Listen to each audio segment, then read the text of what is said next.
Fred, everybody who reads your books is very interested in your journey to understand what you understand. What was your motivation to learn about economics? It happened by accident. I was working on a newspaper in Fleet Street, and my editor sent me to interview a guy who was a landlord in South London. He didn't have a story for us, but he talked to me about the fact that he was a tutor at an evening class that taught economics in Victoria, near Victoria Station. And I thought, oh, well, I need to know something about economics, so I better go along to these Tuesday evening classes. And they turned out to be the teachings of the economics of Henry George.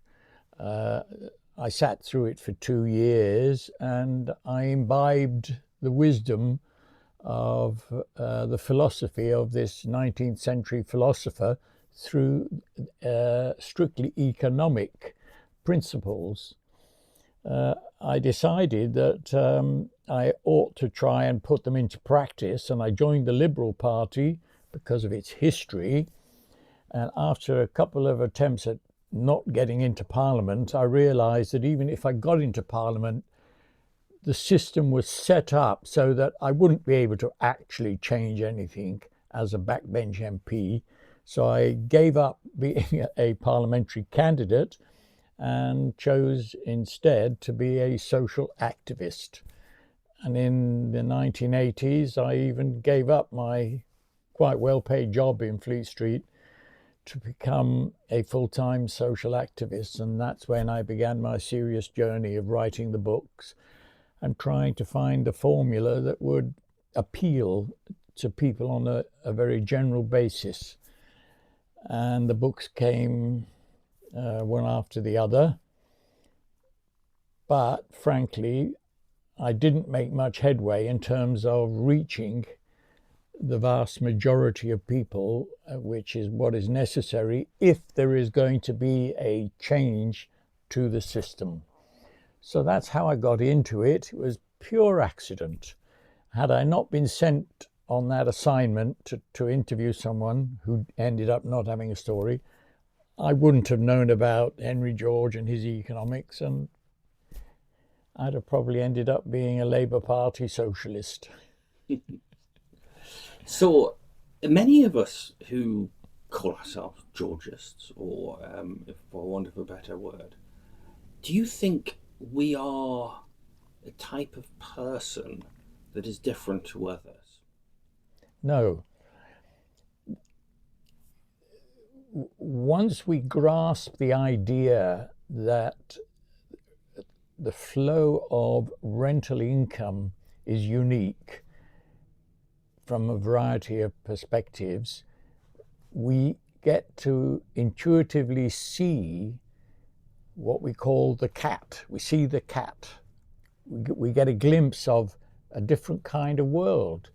Well, anybody can get that glimpse if they are inducted into the idea of rental income as a flow of revenue that is distinctive and ought to be tapped. And it ought to be tapped because governments today are not tapping rental income directly. They are penalizing people. They are actively degrading their social systems by raising revenue by taxing wages and the returns on capital investment which are earned. So it's just simply seeing the difference between these two ways of raising the public's revenue that ultimately strikes one as being elegant, beautiful, if we could only persuade governments to do what is the just way of raising revenue. Well, you only need the normal human empathy to see the wisdom of that. So there's nothing special about us activists who keep going on about the need to change the tax regime. We're ordinary folk. But once we are bitten by the concept that there could be a more efficient and a more fairer way of raising revenue, we can't let go. And we can't let go because we empathize with the state of the world that we have inherited, which is a disaster and could be corrected so easily by shifting the balance of the way governments raise their revenue. Now, I wanted to explore some of your books that you've written because obviously that's the way most of us have come to know your work. My first book that I read of yours was the Silver Bullet, and that is somebody who was deeply interested in poverty around the world. And when I read that, it was amazing. Here was a plan that could actually work. What was the first book that you decided to write on this matter? The first book I wrote was called The Power in the Land. At the time, actually, I was working on a doctoral thesis, which I abandoned in favor of producing The Power in the Land, which was a history of the attempts in the past to try and change the tax regime and the consequences of not doing so today. So I treated it as a work of journalism. I traveled the world, interviewed some very interesting people who had established the bits and pieces of the theory, but it all needed to be brought together. And I did that in the 1983 publication, The Power in the Land. It's something that's, for us, those of us who've read your books, each book seems to be a new exploration of one of the aspects of, the rent issue, the monopoly issue. And each book has got a unique flavour to that. As you read your books, we can see that you've tackled different aspects. Perhaps you could tell us about the journey you went through trying to tackle those different issues through your books. There's a great frustration in having an insight into the way we can solve our problems, and yet the world is absolutely resistant to the idea. And that's baffling because it would be so easy to solve problems like the housing market, unemployment, poverty, and yet the policymakers just do not seem to be interested, and that's a huge puzzle. So I had to look at specific problems and try and flesh out how each one would be solved. The silver bullet is one. Why the silver bullet? Well, there's a consensus among academics that there is no silver bullet. The silver bullet concept is, our problems all devolve into one cause, which means that if we solve that one cause, we solved all our problems. And that's not possible, say the academics. They are very specific. There is no silver bullet, which means they're relieved of having to look for something that has a general solution to it. They just focus on bits and pieces. My mistake over the decades, and we're talking about more than 40 years now, is that I tried to look at each of the problems. One book called The Predator Culture, for example,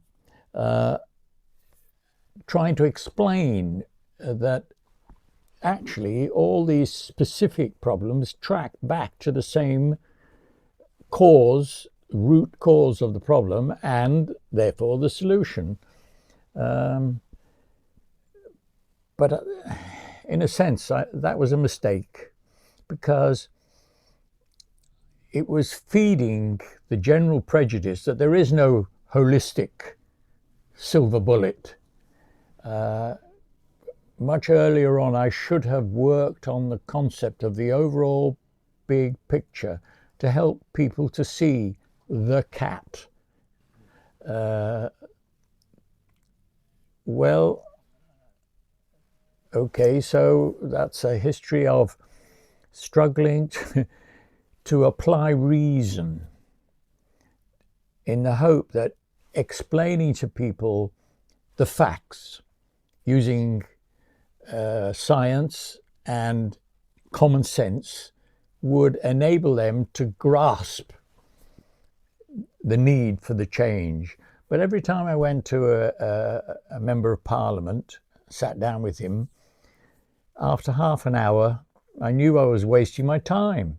They were not going to respond, no matter how reasonable the case was, no matter how impressive the legacy, the prospects, they weren't going to actually take action. I was wasting my time. Still, I persevered.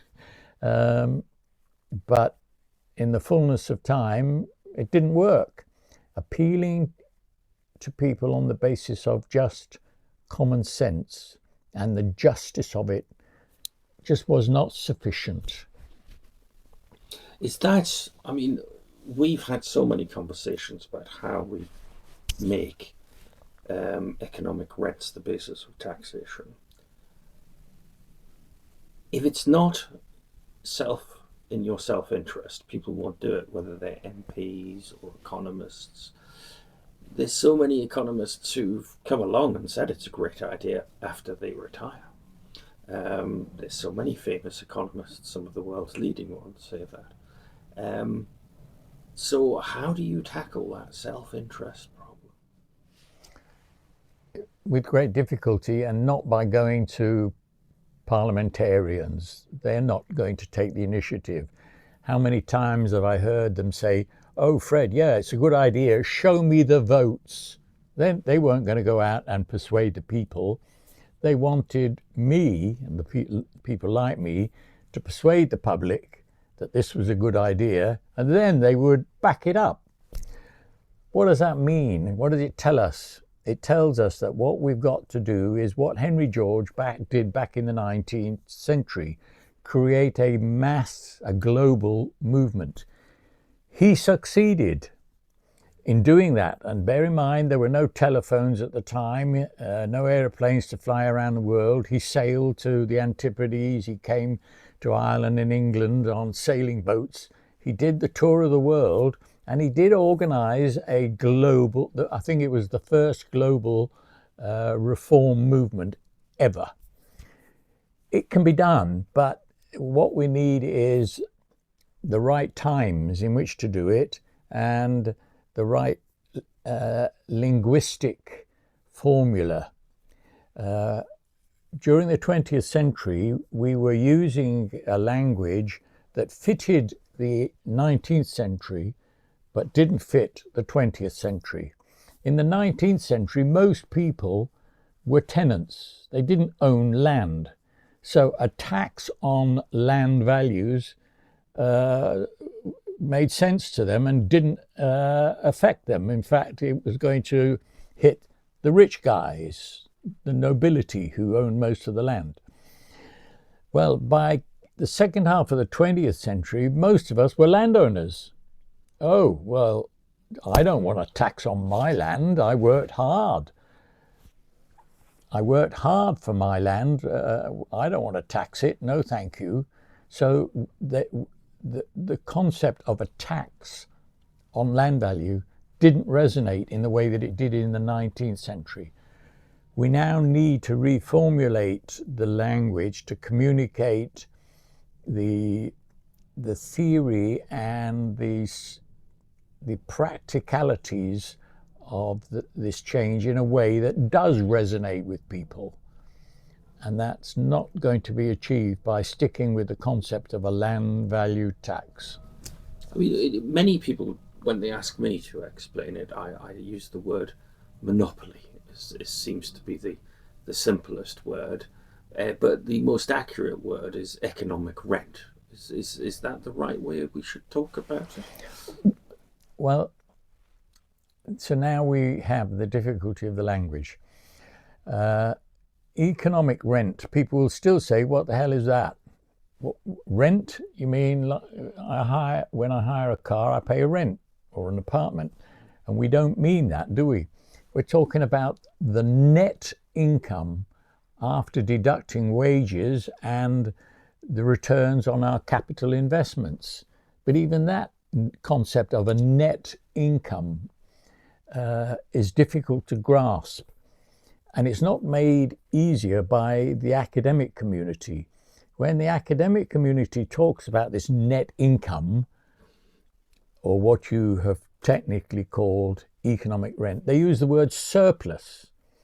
Well, the word surplus is no good either. Surplus, well, if it's a surplus, it's there for anybody to grab.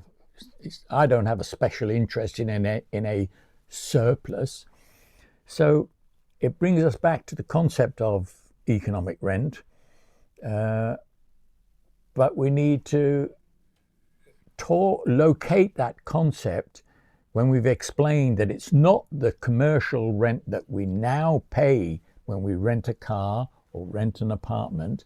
It's less than that. We've got to deduct from those commercial rents the value of capital improvements, whether it's a car or an apartment building, and what is left, the net income, is the economic rent. Okay, so people are not going to sit back and listen to an economic lecture. So still we're looking for the kind of language that will arouse empathy, that will cause people to say, gosh, there's something special here, unique, and I personally would like to know more. And that's why we have to spend time looking at how to redefine the language so that we can actually arouse the empathies of ordinary people who do have an investment in land, and they're going to wonder, hang on, they're talking about taxing my land. And so we have to overcome that prejudice. We have to do it immediately in the way we communicate with people. It is a huge thing that so many of us think of the monopoly value of our land as being a personal property, when of course it's something we didn't create. We paid for the house to be built, we paid for the bricks and the mortar, but the value of the land underneath it is purely made by everybody around us, and economic efficiency. So you've explored in so many ways how taking this economic rent as the basis of taxation will solve poverty, housing crisis. It will create economic efficiency so more people can have higher wages. What brought you into an understanding that would also solve the ecological and climate crisis that we're facing? Ultimately, all our significant problems track back to a simple problem. We don't pay for the benefits that we receive. So the pricing system is at fault in all contexts. And in relation to the natural environment, we can see that people made a lot of money by producing goods back in the 19th century, for example, throwing the emissions of the waste into the atmosphere and not paying for the privilege of dumping waste into the atmosphere. Well, if we don't have to pay for that waste, then we can increase the waste, and that means we are accumulating more rents. If we had a system where we were told, by the way, yeah, you can dump your emissions into the sky, but this is what it will cost you annually. Oh, blimey. Well, maybe I can recycle the waste and not actually pay this charge. And so the incentive would be to diminish the irresponsible behavior. But the pricing system that we have inherited from the past means that by being irresponsible, we maximize the rents, the economic rents, the net income, but the costs are shoved elsewhere, either onto people or onto nature. And so it all just does come back to the one problem of the pricing system. So the explanation for why people can't afford homes or why there are insufficient jobs that enable them to cover their household needs is the same explanation for how people get rich by not paying for dumping waste into the atmosphere or shoveling plastics into the oceans. We're not paying for the costs of what we are creating. That's why we need to change the one pricing system so that we begin to behave in a responsible way. And the responsible way is, well, don't dump your waste into the atmosphere. Recycle it.